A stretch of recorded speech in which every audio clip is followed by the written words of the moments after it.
আরে সেই কখন থেকে হেঁটেই চলেছি, আশেপাশে কোনো পুকুরই তো দেখছি না। এখন রঙিন মাছটাকে কোথায় ছাড়বো? কি হলো? আমাকে জলদি করে জলে নামিয়ে দাও। জল ছাড়া থাকতে যে আমার খুব কষ্ট হচ্ছে। হ্যাঁ রঙিন মাছ, তোমাকে এখনই ছেড়ে দিচ্ছি। এটা তুমি আমাকে কোথায় ছাড়লে? ভয় পেও না বন্ধু, এটা আমাদের জমি, বৃষ্টির জলে ডুবে গেছে।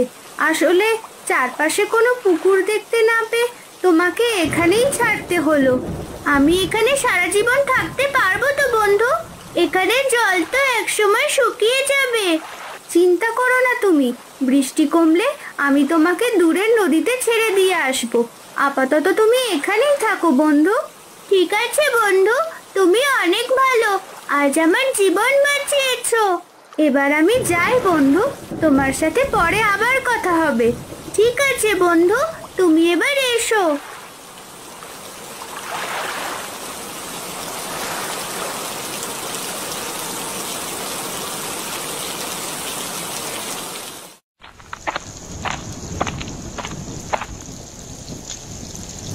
টুম্পা, তুই এসেছিস?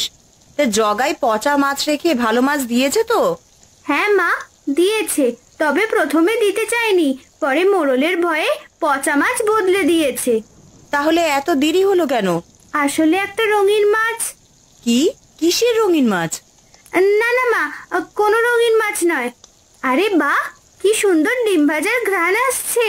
হ্যাঁ রে, তোর বাবা রতনদাকে খেতে নিয়ে এসেছে, তাই তাদেরকে ডিম ভেজে দিচ্ছি। তুই আরো আগে আসলে তো মাছ রান্না করে দিতে পারতাম। মা, আমার জন্য একটা ডিম ভাজো, বৃষ্টির দিনে ডিম ভাজা খেতে খুব ভালো লাগে। আচ্ছা ঠিক আছে, এবার গোসলটা করে আয় টুম্পা।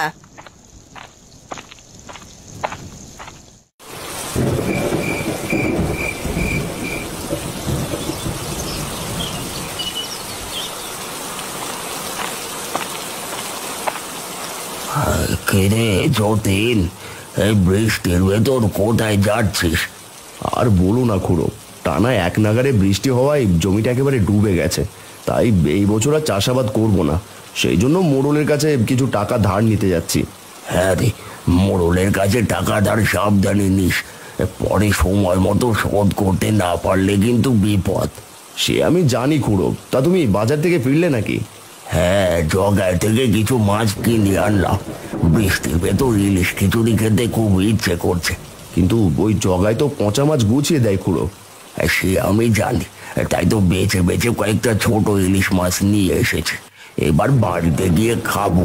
হ্যাঁ খুড়ো, যাও, এবার আমি আসি।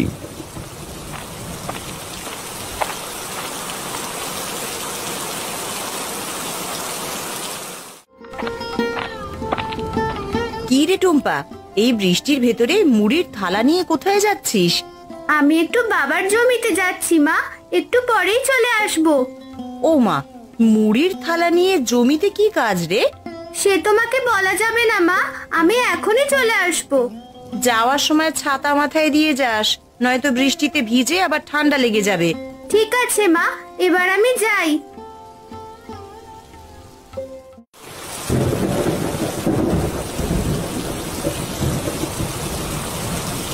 দেখ যতীন, টানা এক নাগারে বৃষ্টি না নামলে তোকে আমি টাকা ধার দিতে পারতাম, কিন্তু বৃষ্টির কারণে আমার হাত একেবারেই খালি। এইভাবে বলবেন না মোড়ল মশাই, অনেক আশা নিয়ে আপনার কাছে এসেছি। আপনি যদি টাকা ধার না দেন তাহলে বউ বাচ্চা নিয়ে না খেয়ে মরবো। তোকে তো আমার কথা বললামই যতীন, আসলে আমার কিছু করার নেই, তুই এবার আসতে পারিস। মোড়ল মশাই, দরকার হলে আপনি আমার বাড়ির দলিল জমা রাখুন, তবু আমাকে কিছু টাকা ধার দিন, এভাবে খালি হাতে ফিরিয়ে দেবেন না। আমাকে ক্ষমা করে দে যতীন, আমি তোর কোনো কথাই রাখতে পারলাম না।